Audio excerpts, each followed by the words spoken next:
Welcome to question hour. నేను ఆశ. టాలీవుడ్ నటుడు శివాజీ మహిళలపై చేసిన వ్యాఖ్యలపై సోషల్ మీడియాలో ఆగ్రహాలైతే ఇంకా చల్లారనేలేదు. అయినా అదే వీడియోపై మరో యూట్యూబర్ చేసిన కామెంట్స్ మరింత రచ్చ చేస్తున్నాయి. తెలంగాణలో పలు చోట్ల కేసులు కూడా నమోదయ్యాయి. నా అన్వేషణ యూట్యూబ్ ఛానల్ నడుపుతున్నటువంటి అన్వేష్ చేసిన వీడియో వివాదంగా మారడమే ఈ రచ్చకు కారణమైంది. అయితే దీనిపై తెలంగాణ వ్యాప్తంగా కూడా అనేకమైన ఫిర్యాదులు కూడా అందడంతో పోలీసులు వరుసగా కేసులు అయితే నమోదు చేస్తున్నారు. ఒకటి తర్వాత ఒకటి కేసులతో అన్వేష్ కు షాక్ ఇస్తున్నారు ప్రజలు. ఒకప్పుడు అన్వేష్ ను గౌరవించిన వ్యూవర్స్ కూడా చీ కొడుతున్నారు. అనలేని మాటలంటూ కూడా మండిపడుతున్నటువంటి పరిస్థితి మనకి ఇప్పుడు కనిపిస్తోంది.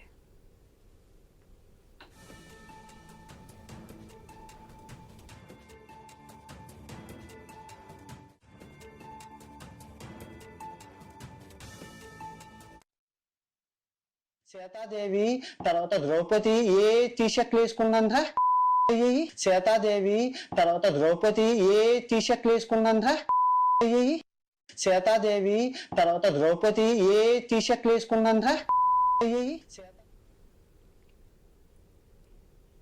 అయితే నటుడు శివాజీ వ్యాఖ్యలపై స్పందించే క్రమంలో హిందూ దేవతల్ని కించపరిచేలా యూట్యూబర్ అన్వేష్ చేసిన వ్యాఖ్యలు ఒక వీడియోలో పోస్ట్ చేశారు. దీనిపై హిందూ సంఘాలతో పాటు బీజేపీ నాయకులు కూడా మండిపడుతున్నారు. జిల్లాల వారీగా తెలంగాణ పోలీసులకు వరుసగా ఫిర్యాదులు కూడా చేస్తున్నారు. హైదరాబాద్ తో పాటు ఖమ్మం, ఇతర ప్రాంతాల్లో కూడా అన్వేష్ పై కేసులు నమోదు చేస్తున్నారు. ఇందులో భాగంగా కరాటే కళ్యాణి చేసినటువంటి ఫిర్యాదుపై స్పందిస్తూ పంజాగుట్ట పోలీసులు కేసు నమోదు చేసినట్లుగా కూడా తెలుస్తోంది. అయితే నా అన్వేషణ పేరుతో నడుపుతున్న యూట్యూబ్ ఛానల్లో అన్వేష్ దేశ విదేశాలకు తిరుగుతూ పర్యాటకంపై పలు వీడియోలు చేస్తుంటారు. ప్రపంచ యాత్రికుడు అంటూ కూడా ఆయనకి మరొక ఛానల్ కూడా ఉంది. అయితే మధ్యలో అన్వేష్ చేస్తున్న వీడియోల్లో చేసే వ్యాఖ్యలు పలుమార్లు వివాదాలకు కారణమయ్యాయి. తాజాగా నటుడు శివాజీ గరికపాటి నరసింహారావుపై వ్యాఖ్యలు చేస్తూ అన్వేష్ చేసిన వీడియో కూడా ఇలాగే జనానికి మంట పుట్టించింది. అన్వేష్ ఛానల్ కు ఉన్నటువంటి భారీ సబ్స్క్రైబర్స్ కూడా అన్సబ్స్క్రైబ్ చేస్తున్నారు వరుసగా. ఆ వెంటనే మరో వీడియో చేసి వారికి సారీ కూడా చెప్పాడు. ఆయన యూజర్లు వెనక్కి తగ్గడం లేదు. అంటే ఈ పొజిషన్ లో ఇక్కడ మాత్రం మనకి ఆ యూట్యూబర్స్ అందరి దగ్గర, ఇన్ఫ్లుయెన్సర్స్ అందరి దగ్గర నుంచి ఒక యూనిట్ అయితే కనిపిస్తోంది. ఎట్టి పరిస్థితుల్లో అన్సబ్స్క్రైబ్ చేసుకోవాల్సిందే. ఏదైతే నా అన్వేష్ చేసిన కామెంట్స్ సరైన పద్ధతిలో లేవు, మన హిందువుల్ని కించపరిచే విధంగా ఉన్నాయి. ఒక్కరు కాదు, ఇద్దరు కాదు, చాలా మంది ఈ విషయానికి సంబంధించి స్టాండ్ తీసుకున్నారు. అటు ఇన్స్టాలో కావచ్చు, యూట్యూబ్లో కావచ్చు. దాదాపుగా 2 million వరకు సబ్స్క్రైబర్స్ ఉన్నటువంటి నా అన్వేషణలో ఒక్కసారిగా అన్సబ్స్క్రైబ్ కొడుతూ పాతరానికి పడిపోవడానికి ఏదైతే హిందూ సంఘాలు కావచ్చు, లేదంటే ఈ వ్యాఖ్యల వల్ల మనసు నొప్పించుకున్నటువంటి ప్రజలు కావచ్చు, ఒక్కసారిగా ఉద్వేగపడుతున్నటువంటి సిచ్యువేషన్స్ కూడా మనకు కనిపిస్తున్నాయి. ఇప్పుడు పోలీసులు కేసు కూడా నమోదు చేయడంతో తదుపరి ఏం జరగబోతుందనే దానిపై ఉత్కంఠ నెలకొంది. అసలు హీరోయిన్ డ్రెస్సులపై శివాజీ మాటలతో మొదలైనటువంటి వివాదం దేవీ దేవతల వైపు ఎలా వెళ్ళింది? అసలు దేవులపై కామెంట్స్ చేయాల్సిన అవసరం ఏమొచ్చింది? సోషల్ మీడియా ప్లాట్ఫామ్ నుంచి ఏదైనా కామెంట్ చేసుకోవచ్చా? అంటే దీనికి ఒక గైడ్ లైన్స్ కానీ ఏముండవా? ఏం మాట్లాడినా చెల్లుతుందనే ధీమానా? లక్షల మంది అన్సబ్స్క్రైబ్ చేస్తుండడంతో అన్వేష్ మైండ్ బ్లాంక్ అవుతుందా? కొంతమంది యూట్యూబర్స్ కి పిచ్చెక్కిపోతుందా? అలాంటి వారికి ఎలాంటి శిక్షలు పడాలి? చట్టంలో సెక్షన్స్ ఏమైనా ఉన్నాయి యూట్యూబ్ సంబంధించి? అవి ఏం చెప్తున్నాయి? యూట్యూబర్ నోటి దురుసుకు చెక్ పెట్టలేమా? కొత్త డిజిటల్ మీడియా చట్టం అవసరం లేదా? డిజిటల్ మీడియా చట్టం తెస్తే గనక ఎలాంటి నిబంధనలు పెట్టాలి? ఇట్లా చాలా ప్రశ్నలు వస్తున్నాయి. ఎందుకంటే ఒక సోషల్ మీడియా, ఇప్పుడు మెయిన్ స్ట్రీమ్ మీడియా ఉందంటే కొన్ని గైడ్ లైన్స్ ఉంటాయి. ఏది మాట్లాడాలి, ఏది మాట్లాడకూడదు, ఎంతవరకు మాట్లాడాలి, ఏది ప్లే చేయాలనేది. కానీ యూట్యూబ్కి వస్తే అందరికీ ఒక స్వేచ్ఛ ఉంటుంది. ఎవరు ఏదైనా మాట్లాడచ్చు, ఎవరు ఏదైనా చేయొచ్చు. దీనికి ఒక గైడ్ లైన్స్ కానీ ఫుల్ స్టాప్స్ కానీ లేవా? ఏదైనా మాట్లాడచ్చా? దీనికి ఏమైనా కొత్త రూల్ తీసుకురావాల్సిన అవసరం ఉంటుందా? అసలు ఎక్కడి నుంచి స్టార్ట్ అయినటువంటి వివాదం ఎక్కడి వరకు వెళ్ళింది? దీనికి సంబంధించి నా అన్వేషణకు సంబంధించి అన్వేష్ కూడా రెస్పాండ్ అయ్యాడు. నేను హిందూనే కాదంటున్నారు, ఇదిగో వినాయకుడి బొమ్మ, ఇదిగో నేను భగవద్గీత చదువుతాను, నాకు ఇదంతా తెలుసు, ఏ విధంగా. అయితే నువ్వు ఇండియాను వదిలేసి వెళ్ళావు, భారతదేశంలో లేవు, బయట ఉంటే ఏది మాట్లాడినా చెల్లుతుంది అనుకుంటున్నావా? ఇండియాకు వచ్చే దమ్ముందా? రా చూపిస్తాము. కొంతమంది యూట్యూబర్స్ అయితే ఇంకాస్త అగ్రెసివ్గా వెళ్ళి కామెంట్స్ చేసినటువంటి సందర్భం కూడా మనం చూస్తున్నాం. అయితే సారీ చెప్పిన అయితే వెనక్కి తగ్గే సిచ్యువేషన్సే లేవు. ఇది ఈరోజు మళ్ళీ రిపీట్ కాకుండా ఉండాలంటే ఏం చేయాలి? ఎటువంటి మార్పులు చేర్పులు తీసుకురావాలి? ఎటువంటి యాక్షన్ తీసుకోవాలనే దాని గురించి మాట్లాడదాం. మనతో పాటు వెంకటేశ్వరరాజు గారు ఉన్నారు, VHP నాయకులు. సత్యనారాయణ గారు ఉన్నారు, హైకోర్టు అడ్వకేట్. నమస్తే అండి, వెల్కమ్ టు ద షో. ఫస్ట్గా వెంకటేశ్వరరాజు గారు, గుడ్ ఆఫ్టర్నూన్ అండి. అనేక సందర్భాల్లో హిందూ సాంప్రదాయాలు వేసుకునే బట్టలు, మన పండుగలు ఏ విధంగా రోజు రోజుకి మారుతున్నాయనే దాని గురించి మనం చాలా సందర్భాల్లో డిబేట్లో కూడా మాట్లాడుకున్నాం. అయితే ఇప్పుడు మహిళల డ్రెస్సింగ్ దగ్గర నుంచి అది దేవతల వరకు వెళ్ళి అప్పుడే ఏం జరిగింది, ఇది జరగలేదు, అది జరగలేదు అనే స్థాయి వరకు కామెంట్స్ వెళ్ళిపోయి ఇది ఒక రకంగా ఒక ఉప్పరి విధంగానే తయారవుతుంది. అంటే యూట్యూబర్స్ అందరూ ఒకే తాటి మీద రావడం, అందరూ కూడా ఏకతాటి మీద ఉండి అన్సబ్స్క్రైబ్ చేయాల్సిందే. ఏదైతే ఆ సబ్స్క్రైబర్స్ని చూసుకొని విర్రవీగి ఏదైతే కామెంట్స్ చేస్తున్నారో అన్వేష్, దానికి బుద్ధి చెప్పాల్సిందే. అన్వేష్ మరొక మాట కూడా అన్నారు, ఏదైతే చాగంటికి సంబంధించి గరికపాటికి సంబంధించి నేను గతంలోనూ విమర్శించాను, ఇప్పుడు విమర్శించాను, 2026, 27లో కూడా విమర్శిస్తూనే ఉంటాను. నన్ను ఎవరైతే అంటున్నారో వారికి, ఏదైతే నేను హిందువును కాదంటున్నారో వారికి రాబోయే 2026 అంటే ఈ రోజు నుంచి వారందరికీ కూడా దరిద్రం పడుతుంది. నా నాలుక మీద మచ్చలు ఉన్నాయి కాబట్టి వాళ్ళు బెడ్ మీద ఉన్నప్పుడు నేను గుర్తొస్తాను. ఇటువంటి కామెంట్స్ అంటే ఒక విధంగా రెచ్చగొట్టేటువంటి వ్యాఖ్యలు, లేదంటే కనుక దేవీ దేవతలను కూడా విమర్శించేటువంటి వ్యాఖ్యలు ఎంతవరకు సవ్వంటారు, మీరేమంటారు? చూడమ్మా, దేనికైనా సరే ఒక హద్దు అంటూ ఉంటుంది. అతను మామూలుగా అన్ని హిస్టారికల్ ప్లేసెస్, మాన్యుమెంటల్ ప్లేసెస్, అన్ని ప్లేసెస్ తిరుగుతూ, ప్రపంచం అంతా తిరుగుతూ ఈ ప్లేస్ ఇలా ఉంది, ఈ ప్లేస్ ఇలా ఉంది, ఈ ప్లేస్ యొక్క పూర్వాపరాలు ఇవి, ఈ స్థానికంగా ఉండేటువంటి పరిస్థితులు ఇవి అని చెప్పుతూ పైకి వచ్చినటువంటి వాడు అతను. ఉన్న ఫ్యాక్ట్ చెప్పాలంటే దానివల్ల సబ్స్క్రైబర్స్ చాలా పెరిగారు, 100%. అదైతే నిజం. దాంతో అహం పెరిగింది, అహంకారం పెరిగింది, బల్పు పెరిగింది.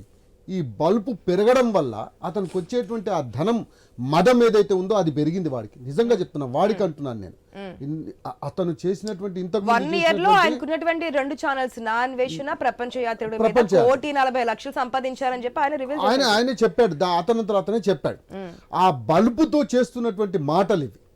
అంటే ఒకవేళ మన వాళ్ళంతా పెద్దవాళ్ళు ఏమంటారంటే ఎదిగితే ఒదిగి ఉండాలని చెప్తారు. అటువంటి పరిస్థితి అతని దగ్గరలో లేదు. అతను ఏమంటున్నాడు, ద్రౌపది కానీ తర్వాత ఇతర దేవీ దేవతల మీద కానీ ఆ విధంగా టీషర్ట్ వేశారా, అది వాడెవడు అసలు మాట్లాడడానికి? ఒకవేళ గనుక అతనే గనుక హిందువు అయితే, అతనే గనుక ఆ యొక్క దేవీ దేవతలను గౌరవించేవాడైతే ఆ మాటలు మాట్లాడాడు వాడు. అతను అలా మాట్లాడుతూ కామెంట్ చేస్తూ ఎవరికి ఏం సందేశం ఇస్తున్నాడు అతను? ఆ యొక్క యూట్యూబరే అనుకోండి, ఎవరైనా సరే విషయం చెప్తున్నాను, దాంట్లో అతను సందేశం ఇచ్చినటువంటిది ఏంటిది? అతను ప్రజలకు ఏం సందేశం ఇస్తున్నాడు? అతని సబ్స్క్రైబర్స్కి ఏం సందేశం ఇస్తున్నాడు? అతను ఏం చేస్తున్నాడు అసలు యాక్చువల్గా అతనికి తెలుస్తుందా? అంటే మైండ్ దొబ్బి ఆ విధంగా మాట్లాడుతున్నాడు అని చెప్పేసి మనం అనుకోవచ్చు నిజంగా చెప్పాలంటే. అయితే ఒక విషయం చెప్తున్నాను, ఇవాళ దాంతో ఆగరండి. ఇప్పుడు ఇవాళ సబ్స్క్రైబర్స్ అందరూ కూడా ఒకటేసారి దాదాపుగా నాకు తెలిసి 40,000 మంది సబ్స్క్రైబర్స్ తీసేసుకున్నారు, అన్సబ్స్క్రైబ్ చేసేసారు. అంటే విషయం చెప్తున్నాను అంటే ఒక్కసారి ఆలోచించుకోవాలి. ఒకసారి ఆలోచించుకోవాలి, నేను ఏం పని చేస్తున్నాను, దీనివల్ల ఉండేటువంటి పరిస్థితి ఏంది అనేటువంటిది ఆలోచించుకోవాలి. అయితే ఇంకొక విషయం కూడా రాజు గారు క్లియర్ గా మాట్లాడదాం. అంటే దీని గురించి ఇది ఒక్కడితోనే ఆఘాతం చేసే ప్రయత్నం కాబట్టి క్లియర్ కట్ గా మాట్లాడదాం. దానికంటే ముందు క్వశ్చన్ అవర్లో షార్ట్ బ్రేక్ తీసుకుందాం. స్టేట్ యూట్.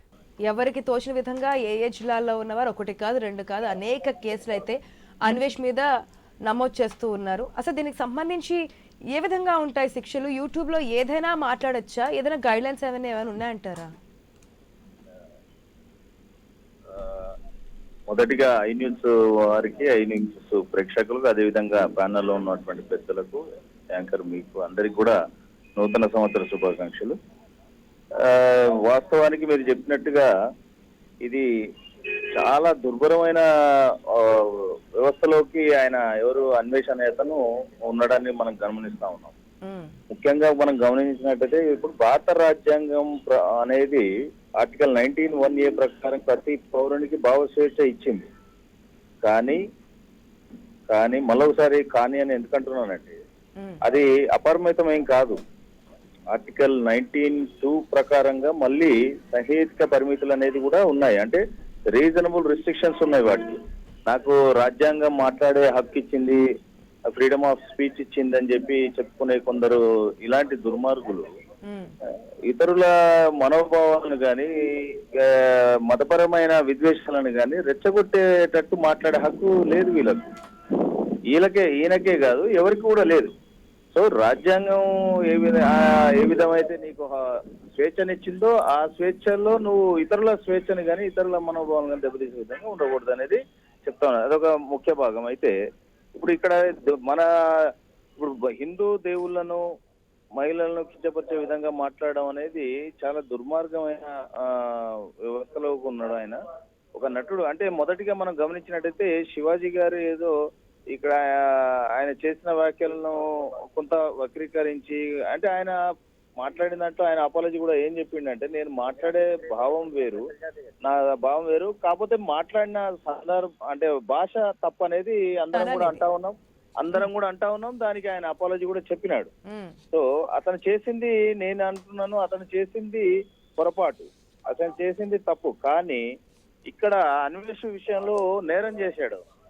శివాజీ గారు తప్పు చేస్తే అన్వేష్ గారు నేరం చేశాడు. నేరం ఎలాగంటే, ఇప్పుడు ఈ హిందూ దేవుళ్ళను, మరి సంస్కృతిని, సాంప్రదాయాలను, అదే విధంగా మరి మన హైందవ నాగరికత మీదనే ఆయన ఆ విధంగా మాట్లాడడం అంటే నోరు రావట్లేదు నాకు అతను అన్న భాష చెప్పాలంటే. సో ఇవన్నీ కూడా కరెక్ట్ విధానం కాదు. ఒక యూట్యూబర్లు ఈ రోజు ఏమనుకుంటారు అంటే, మేము పెద్ద ఇన్ఫ్లుయెన్సర్లు, మాకు ఫాలోయింగ్ ఎక్కువ ఉన్నారు అని అనుకుంటున్నారు. కానీ ఇప్పుడు లక్షలాది మంది ఈ రోజు అన్ఫాలో అవుతా ఉన్నారు. ఇప్పుడు అన్న కామెంట్స్ కి చాలా వరకు కేసులు నమోదవుతున్నాయి కదా, కరాటే కళ్యాణ్ గణేష్ చాలా వరకు ఏదైతే మనోభావాలు దెబ్బతిన్న వారందరూ కూడా కేసులు ఫైల్ చేస్తున్నారు. ఎటువంటి శిక్షలు ఉండే అవకాశం ఉందంటారు? అదే చెప్పబోతున్నాను. మనకు బిఎన్ఎస్ ప్రకారంగా సెక్షన్ 299 వస్తుంది, మతపరమైన భావాలను ఉద్దేశపూర్వకంగా కించపరచడం.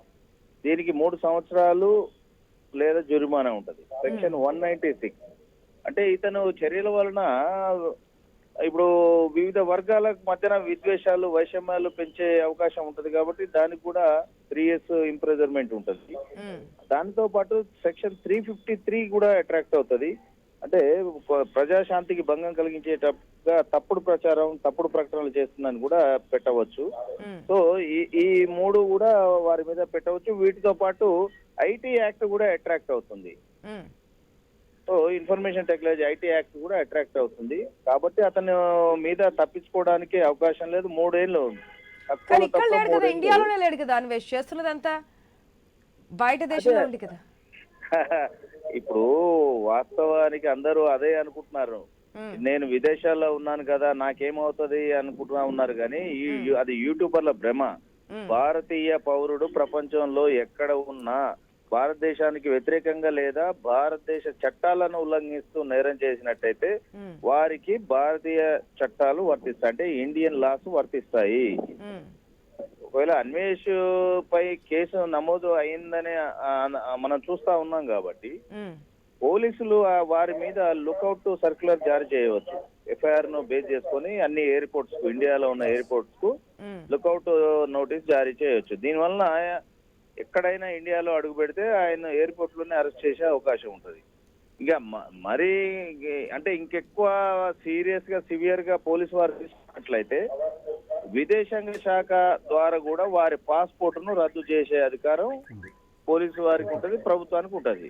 దీనివల్ల ఏమవుతుందంటే, అతను పాస్పోర్ట్ సస్పెండ్ గానీ రద్దు గానీ జరిగినట్లయితే ఇప్పుడు ఏ కంట్రీలో ఉన్నాడో ఆ కంట్రీ వారు ఏం చేస్తారంటే అతన్ని ఇండియాకి పంపించేస్తారు. పాస్పోర్ట్ రద్దయిన వ్యక్తులను గానీ, సస్పెండ్ అయిన వ్యక్తులు గానీ ఆ కంట్రీలో ఉంచారు. సో ఇండియాకి వచ్చినప్పుడు అతన్ని అరెస్ట్ చేసే అవకాశం ఉంటది. సో ఇంకోటి చిన్న లూప్ హోల్స్ ఉంటాయి కాబట్టి సత్యనారాయణ గారు సారీ చెప్పాడు కదా, దాన్ని ఏమన్నా తీసుకుంటారు, కన్సిడర్ చేస్తారంటారా? ఇప్పుడు సారీ చెప్పాడు కదా అని అంటే, ఇప్పుడు దానికి వాస్తవానికి శివాజీ గారు మాట్లాడిన దాంట్లో గాని, అన్వేష్ గారు మాట్లాడిన దాంట్లో గాని ఈరోజు సమాజం అనేది గుడ్డిగా లేదండి. ఎవరు యాదృచ్ఛికంగా మాట్లాడారు, ఎవరు కావాలని మాట్లాడారు అనేది స్పష్టంగా మనకు కనబడతా ఉంది. అదే సరే, అతను సారీ చెప్పాడు అంటున్నారు కదా, let him come to India and ఆయన యొక్క వివరణను పోలీసు వారికి ఇచ్చుకోమనండి. ఇప్పుడు when he was a genuine, అతను జెన్యూన్ అయినప్పుడు అతను ఇండియాకి వచ్చి ఇవ్వడానికి ఏముంటది? ఇండియాకి వచ్చి ఆయన పోలీసు వారు గరికపాటి విషయానికి వస్తే ఆయనకు సంబంధించి గతంలోనూ నేను ఇటువంటి కామెంట్స్ చేశాను, నేను వదలను, నెక్స్ట్ ఇయర్ కావచ్చు, ఆ నెక్స్ట్ ఇయర్ కావచ్చు, నేను ఈ విధంగానే మాట్లాడతాను నీ గురించి, ఇది ఇప్పటిది కాదు పాత విషయం అని చెప్పేసి దాన్ని యాడ్ చేస్తూ ఉన్నారు. అంటే ఇప్పుడు సార్ అన్నట్టు ఇప్పుడు మన ప్యానెల్లో ఉన్న వారు అన్నట్టు ఆయనకు ఇప్పుడు ఇది ఫాలోవర్స్ ఎక్కువయ్యేసరికి, ఆదాయం పెరిగేసరికి కొంత గర్వం అనేది స్పష్టంగా కనబడతా ఉంది. ఇంకోటి ఏంటంటే ఈ మధ్య కాలంలో ఫ్యాషన్ అయిపోయింది. ఫ్యాషన్ ఏంటంటే ఎవరు పడితే వాడు ఏది పడితే అది, మరి ఈ హిందూ మతం అనే కాదు, ఏ మతం మీద కూడా ఎవరు కూడా అలాంటి వేస్ట్ అంటే నా దృష్టిలో అలాంటి విధవాలు ఉండడం అనేది చాలా దుర్మార్గం. అలా మాట్లాడకూడదు కదా. ఇప్పుడు ఎవరి మత విశ్వాసాలు వారివి, రాజ్యాంగం నీకు స్వేచ్ఛనిచ్చిందని చెప్పి ఇష్టం ఉన్నట్టు మాట్లాడడం అనేది సరైన విధానం కాదు. అది దానికి అతను తగిన మూల్యం చెల్లించుకోక తప్పదు.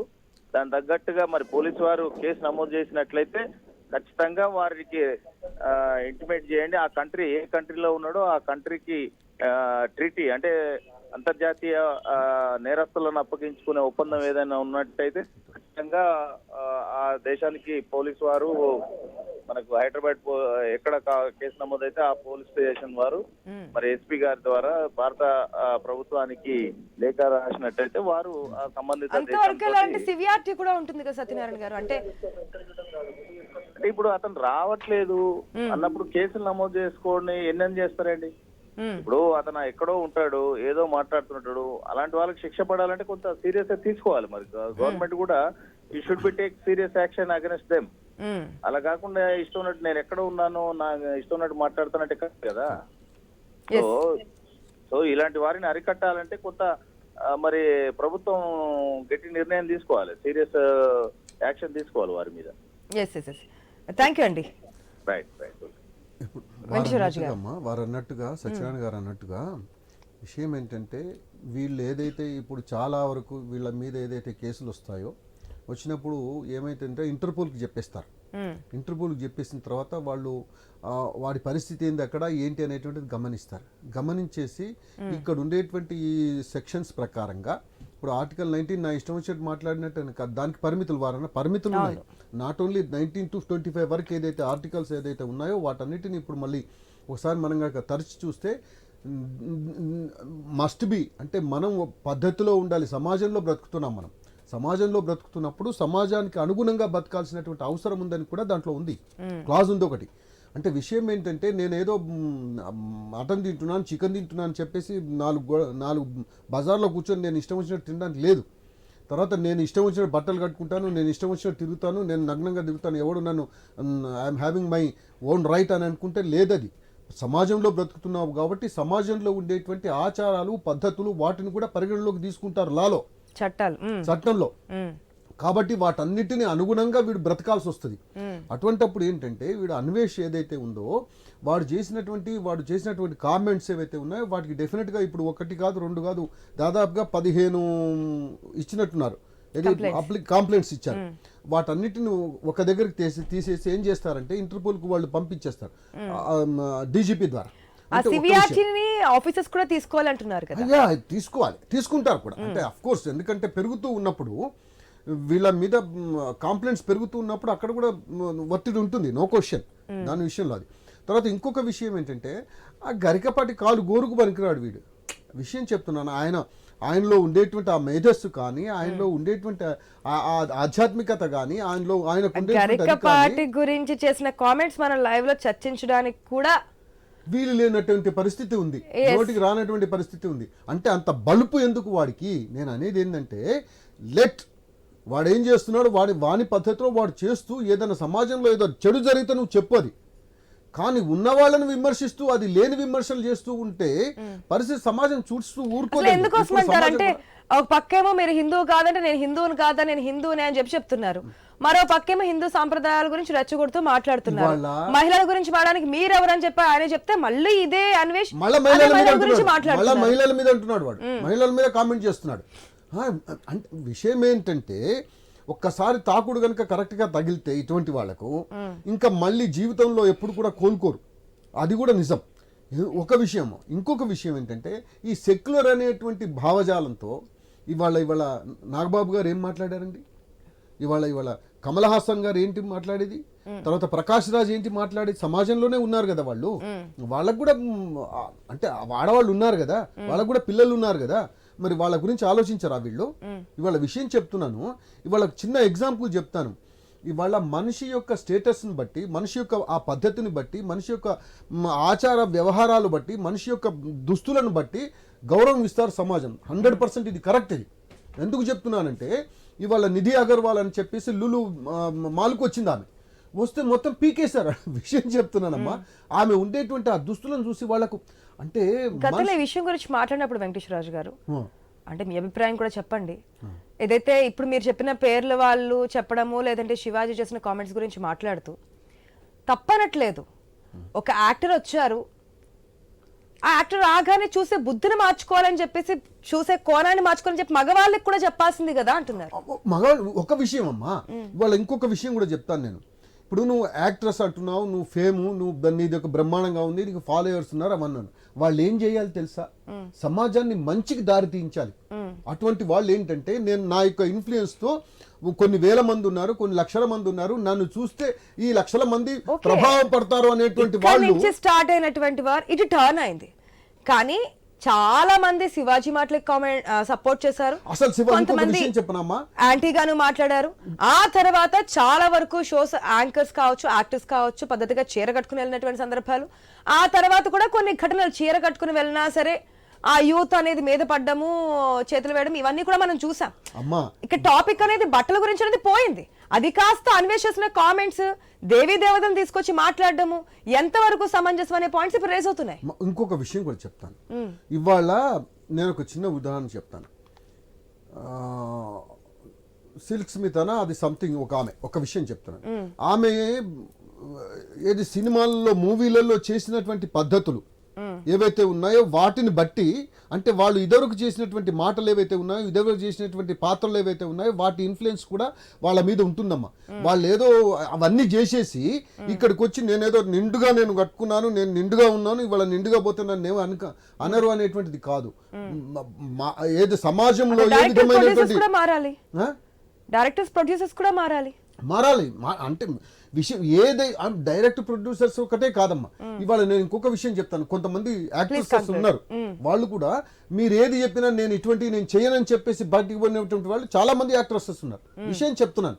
అటువంటి వాళ్ళు కూడా ఇవాళ విషయం ఏంటంటే, మాకు దొరకాలి, ఒక్కటి డబ్బే ప్రాధాన్యము అని అనుకుంటే, ఇవాళ ఒక ఇక ఆమె పేరు అనసూయ, ఆమె చెప్పింది, ఆమె ఒకసారి ఏమని మాట్లాడిందంటే, నీకు మందు తాగితేనే కిక్కెక్కుతుందా, అనసూయతో కిక్కెక్కదా అని చెప్పేసి ఓపెన్ గా మాట్లాడినటువంటి పరిస్థితి. వాళ్ళ పర్సనల్స్, వాళ్ళ స్టేజ్ మీద మాట్లాడినటువంటి కామెంట్స్, కానీ బయట జరుగుతున్న విధానాన్ని దీన్ని మనం ముడిపెట్టలేం. కానీ అన్వేష్ చేసినటువంటి కామెంట్స్ అయితే పూర్తిగా అందరూ ఒక్క త్రాటి మీదకి వచ్చి అయితే ఖండిస్తున్నటువంటి సిచ్యువేషన్. దాదాపు 90%, 95% కూడా ఖండిస్తున్నారు. దాదాపుగా అందరూ కూడా అన్సబ్స్క్రైబ్ చేసుకుంటున్నారు.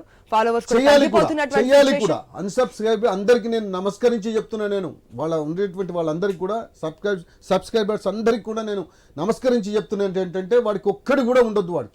వాడికి అసలు ఆర్థిక స్వావలంబన అనేటువంటిది వానికి రాకూడదు, పోకూడదు. ఒకవేళ గనక నిజంగా గనక సమాజం గనక వారి యొక్క సబ్స్క్రైబర్స్ ఎవరైతే ఉన్నారో వాళ్ళందరూ గనక ఆలోచిస్తే, మంచి ప్రధాన ఆలోచిస్తే, మంచి దృష్టితో ఆలోచిస్తే, ఒక్కరు కూడా వాడికి ఉండొద్దు. ఎటువంటి లీగల్ గా యాక్షన్ తీసుకోవచ్చు, ఎటువంటి సెక్షన్స్ వర్తిస్తూ ఉంటాయి, శిక్షలు ఏ విధంగా ఉంటాయి, ఒకవేళ ఆఫీసర్స్ కనుక సీరియస్ గా తీసుకుంటే ఎటువంటి యాక్షన్ తీసుకోబోతున్నారనేది రాబోయే రోజుల్లో చూద్దాం. ఎందుకంటే ఇది ఇక్కడ పుల్ స్టాప్ పడాలని చెప్పి కోరుకుంటున్నారు ప్రతి ఒక్కరు. రాబోయే రోజుల్లో మరొకరు ఇటువంటి కామెంట్స్ చేయకుండా ఉండాలని చెప్పి కోరుకుంటున్నారు. కాబట్టి ఏ విధంగా ముందుకెళ్ళబోతున్నారని వెయిట్ చేసి చూద్దాం. Thank you so much Venkateswara Raju గారు, డిబేట్ లో పార్టిసిపేట్ చేసిన సత్యనారాయణ గారు, మీకు కూడా. ఇది వాటి question hour. Keep watching I news. మీతోని మీ వెంట.